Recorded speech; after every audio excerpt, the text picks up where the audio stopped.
रुमाला साहब चढ़ाते हुए प्रधानमंत्री नरेंद्र मोदी और फिर जो सिखों की परंपरा है कि जो भी गुरुद्वारे में आता है उनको सरोपा देकर नवाजा भी जाता है। प्रधानमंत्री वहां पर नमन करने के लिए गए, श्रद्धांजलि देने के लिए गए, लेकिन उसके बाद ग्रंथी साहब ने उनको सरोपा भी दिया और साथ ही साथ प्रधानमंत्री ने हाथ जोड़कर सबका धन्यवाद दिया। धर्म की रक्षा के लिए गुरु तेग बहादुर जी ने अपना बलिदान दे दिया था। शहीदी उनकी सीसगंज साहिब में हुई थी, लेकिन अंतिम संस्कार रकाबगंज में हुआ था, इसलिए दोनों ही गुरुद्वारे दिल्ली के बहुत अहम हैं।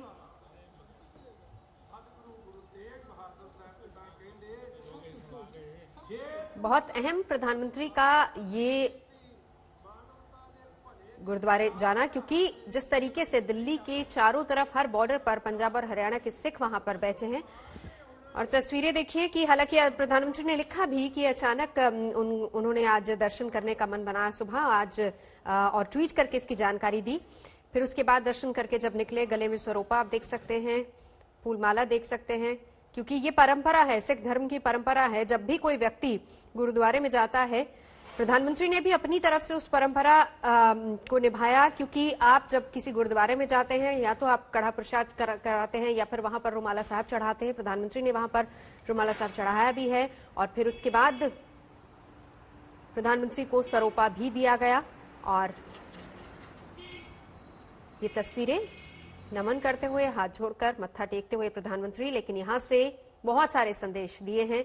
गुरुमुखी में ट्वीट करके उनको याद करना, उनके बलिदान को याद करना, उनको नमन करना, प्रधानमंत्री का ये भी दिखाने की कोशिश कि किस तरीके से सिख भाईचारे के प्रति उनका प्यार है और किस तरीके से सबका साथ सबका विकास जिसका नारा वो देते हैं। और ये तस्वीरें देखिए रुमाला चढ़ाते हुए प्रधानमंत्री नरेंद्र मोदी। हिमांशु मिश्रा इस वक्त हमारे साथ जुड़ चुके हैं। हिमांशु, बहुत अहम इसलिए भी ये तस्वीरें देखिए, एक एक करके जब मैं इसको एक्सप्लेन कर रही हूं तो समझ सकती हूं, क्योंकि जो परंपरा, जो रिवायत होती है गुरुद्वारे में जाने की, उसको बड़े अच्छे तरीके से प्रधानमंत्री निभा भी रहे हैं। आप जब रुमाला लेकर गुरुद्वारे जाते हैं तो एक तरीके से न सिर्फ नमन करते हैं बल्कि अपनी तरफ से एक कामना भी लेकर जाते हैं। तो यकीनन कामना भी यहाँ पर रही होगी प्रधानमंत्री की। देखिए, बिल्कुल ये जाहिर तौर पर है, जब भी कोई व्यक्ति गुरुद्वारे जाता है और रुमाला लगाता है और अरदास करता है तो उसके मन में अरदास करते टाइम कुछ ना कुछ जरूर वो मांगता है। तो वो प्रधानमंत्री की तरफ से जरूर हुआ होगा। लेकिन इतना जरूर है, जो अगर हम जो बात आप नवजोत कह रही हैं, जब भी प्रधानमंत्री नरेंद्र मोदी किसी धार्मिक स्थल पर जाते हैं तो वहाँ के ही जो कल्चर है, वहाँ के जो रिचुअल्स है, उनको बहुत मानते हैं। रीति रिवाज को मानते हुए ही वो अपनी पूजा अर्चना करते हैं या अरदास करते हैं, जैसे आप गुरुद्वारे में देख रही है।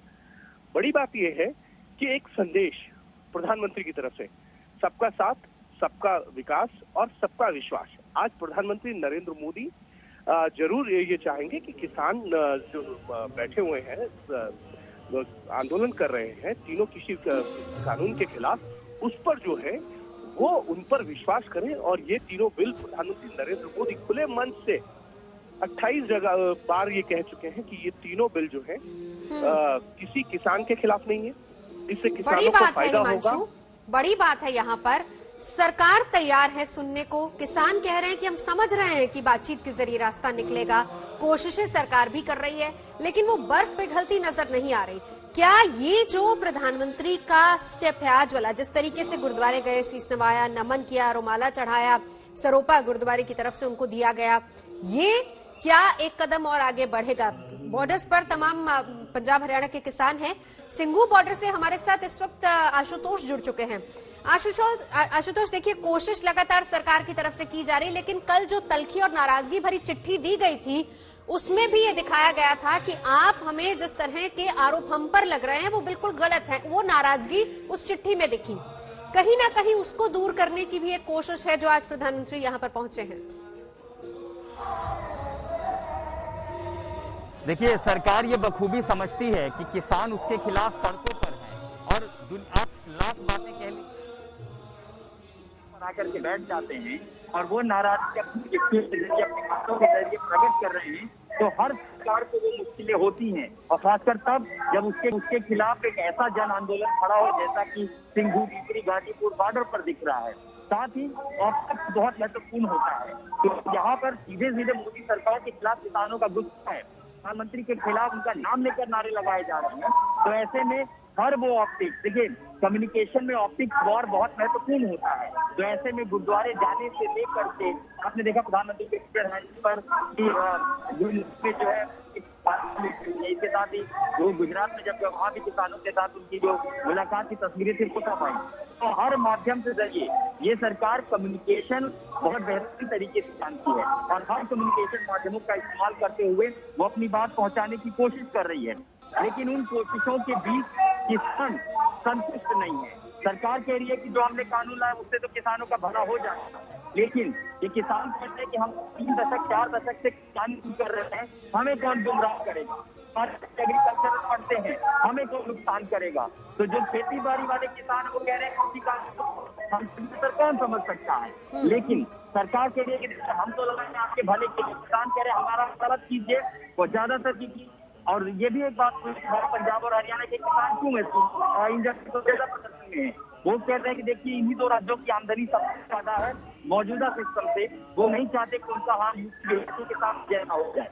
इसीलिए सरकार की ओर से कोशिश है किसानों को मनाया जाए, अपनी बात बड़े बताई जाए। लेकिन किसान है वो अब भी अड़े हुए हैं कि जब तक सरकार पीछे नहीं हटती तब तक वो भी पीछे नहीं हटेंगे। इसीलिए रास्ता निकालने के खिलाफ कोशिशें हैं, लेकिन अभी भी रास्ता कैसे निकलेगा वो मंदिर कहीं भी नहीं दिखती। आज भी सिंघू बॉर्डर पे ये मसला देख रहे हैं किसानों का, ये कम नहीं हुआ है, हर दिन लगातार बढ़ रहा है। और वो भी तब जब सरकार कह रही है कि देखिए हम तो आपका भला चाहते हैं, सरकार कह रही है कि हमको संदेश दे रहे हैं। क्या वो संदेश जनता तक पहुंच नहीं पा रहा है या वाकई कहीं ऐसी कोई क्रिया है जिसका जवाब सरकार कैसे नहीं दे पा रही है, जैसा किसान सुनना चाहते हैं। नब्बे और खबर तो जैसे बीच में किसानों की तरफ से आशुतोष ये भी आई थी कि क्योंकि जिस तरीके से आवाज ये भी उठ रही थी कि खुद प्रधानमंत्री आए, हम तो सीधा उनसे बात करेंगे।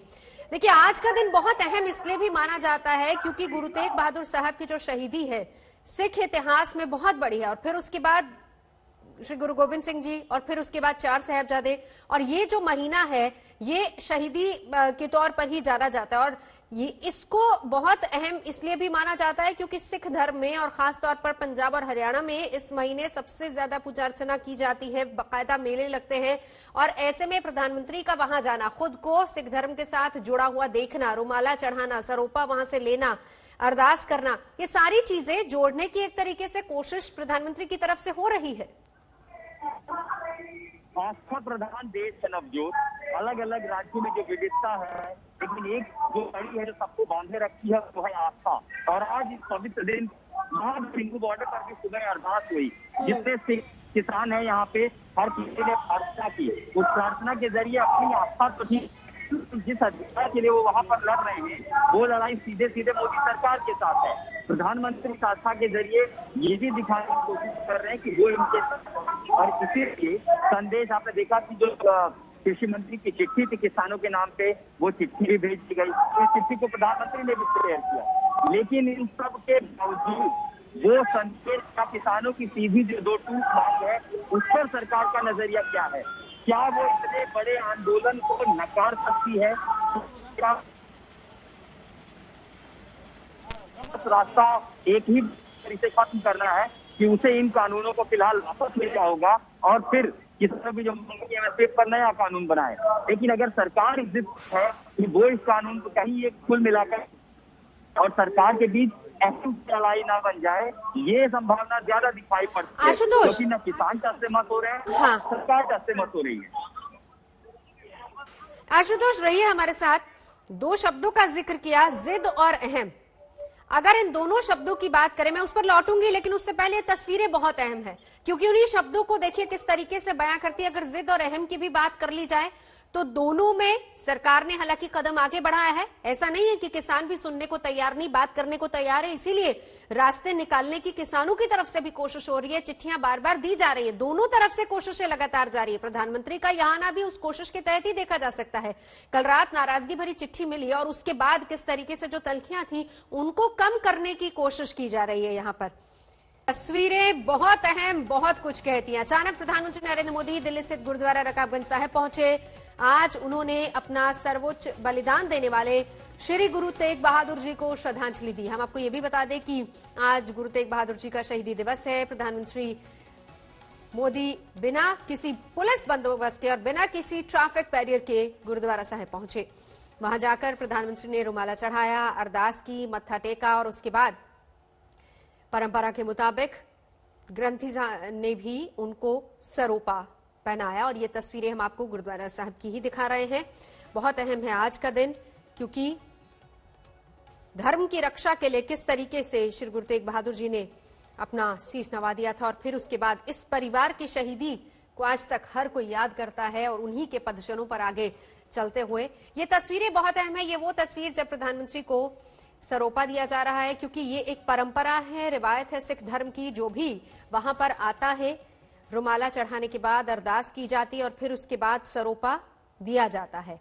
प्रधानमंत्री ने खुद को जोड़ने की कोशिश की और ये बताने की कोशिश की कि सबका साथ सबका विकास, उसी नारे पर आज भी वो चल रहे हैं और हर राज्य, हर किसान, हर शख्स, हर धर्म उनके लिए अहम है।